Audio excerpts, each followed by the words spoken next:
12th December 1991, Larry Summers, chief economist of the World Bank that time and later became Treasury Secretary to the United States, he wrote a very controversial memo that actually implies that the life of the people in the third world countries is not as important as the life of the people in the Western countries. I am quoting what he wrote in 1991 when he was chief economist with the World Bank. The measurement of the cost of the health impairing pollution depends on the foregone earnings from the increased morbidity and mortality. From this point of view, a given amount of the health impairing pollution should be done in the country with the lowest cost, which will be the country with the lowest wages. Hello everyone, very welcome to iExamB for 50% faster preparation. My name is Chandraprakash Joshi. We are going to talk about globalization, whether it is something the policy imposed by the rich country for their benefits, and today Donald Trump, when he sees that it is not working in their favor, now the policy has been reversed. Let's go to 90s early. The world was really buzzing about globalization. In many of my classes, I have told you about the theory of the relative advantage over the theory of the absolute advantage that becomes the global standard. The idea was very simple. Play some global standard rule where everybody is equal. The GATT, General Agreement on Tariffs and Trade, was therefore replaced by World Trade Organization in 1995. Free trade, open markets, prosperity for all. Sounds so good, but there were catches. The industrialized world, think Europe and United States, they thought the labor is expensive. Manufacturing creates pollution and environment regulations were tightening because people were becoming more and more sensitive about their health. Therefore, the West came out with a policy, people called it NIMBY. NIMBY, not in my backyard. Let's move the dirty stuff to somewhere else. And that is what Larry Summers, a big name, chief economist of the World Bank, in the memo he actually said there is an economic logic to dumping the toxic waste in the lowest wage country. Of course, that is the third world. The famous journal, The Economist, he quoted very bluntly, let them eat pollution.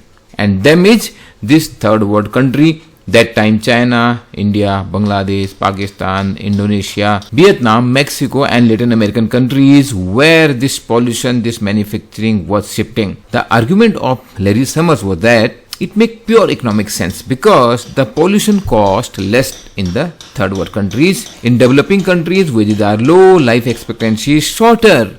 In richer countries, people want clean air, clean water. They live long enough to worry about these things like cancer, but in developing countries, survival comes first. And that is what exactly happened when WTO was formed. Later, China joined in 2001. Most of the manufacturing shifted to China. Vietnam, Bangladesh, Cambodia, Western countries definitely made very good profit. Their people got goods at a very low cost. Global tariffs were down. Global trade was zooming. Who were the real beneficiaries? The real beneficiaries were the few richest in top corporates. In developed countries also, there were mass layoffs. People lost job. There today, Donald Trump is coming out with that point again. Between 1999 and 2000 alone, there were about 2 million job losses in manufacturing sector in United States. By 1999, the cracks were very much visible. In a meeting, the WTO meeting in Seattle in 1999, there were protests. 40,000 people came on the street. Labor unions, environmentalists, farmers. Because for environmentalists, the pollution shifted just from the developed world to the developing world.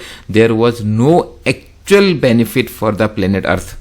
In India, there were huge farmer protests. Also, the global inequality was increasing. In case of India, Gini coefficient increased from 0.32 to 0.35, which was showing rising inequality despite there was an increase in the overall per capita income. Though globalization in theory was sold like it is going to benefit all, in practice, 80% of the electronic waste was going to Ghana, not in Germany. Underpaid workers in Bangladesh were breathing carcinogenic so that Zara can sell a jeans at $20. Even in the West, only the richest got the benefit. Middle class have been suffering because of the job losses, because of the increase in many of the daily goods prices for them. The winner were some top 1-2% of the population, and we have witnessed the rise of riches all around the globe during this time. Coming fast forward to today, 2016 Brexit. First, Britain came out of the European Union. They realized the challenges with the globalization, the losses they have been suffering. Now, Donald Trump coming out with a rhetoric, making great America again. America first rhetoric. The idea is to actually reverse the globalization by slapping a 145% tariff on China, though now recently Trump had said that they are coming out with a truce for 90 days and then China responding back where we are heading towards. Do we really believe that it's all about fairness? It's all about dictating the terms whatever favors the developed nations and few policymakers in the developed nations. Is it not hypocrisy? Rich nations, they play the book of the free trade when it suits them. And when there is some expertise built by the developing nation, when there is a dependency of our labor, when our economy is depending on export, they dictate their terms again. From that Larry Summers toxic waste to Trump's tariffs today, the playbook never changes. Sacrifice the vulnerable, protect the powerful. Globalization or protectionism, it's all about control, it's all about power, it's all about riches. At the time of globalization, it was never fair. Labor markets were never opened. There were always restrictions. The rules were favored in favor of the rule makers. Of course, the West had upper hand. And today, when things are going little wary, when things are going little in favor of the developing countries, when developing countries are growing well, the West want to squeeze out from this. Larry Summers' paper, the memo, actually got leaked out. It was not meant for the public discussion. Likewise, there must be many policy papers today that must be circulating inside boardroom, inside the policy domain, which we don't know, but to us the path of development, the path of growth is shown, which is actually in the interest of the West. Maybe I have given one side of the situation today in this video, but what do you think? And these kind of thought-provoking ideas are going to give you a lot of stuff for writing your descriptive answer, which are going to be the key success factor in your RBI Grade B exam. If you have any question, comment, please write there. If you feel this video is going to help you and your friends, don't forget to share it. Do you really think that globalization is the path to prosperity? Let's keep the conversation going. From our side, we are trying to bring the best out of you, to unfold your potential and to make your job preparation 50% faster. If you have still not gone to the demo course of RBI Grade B, please find the link in the description below.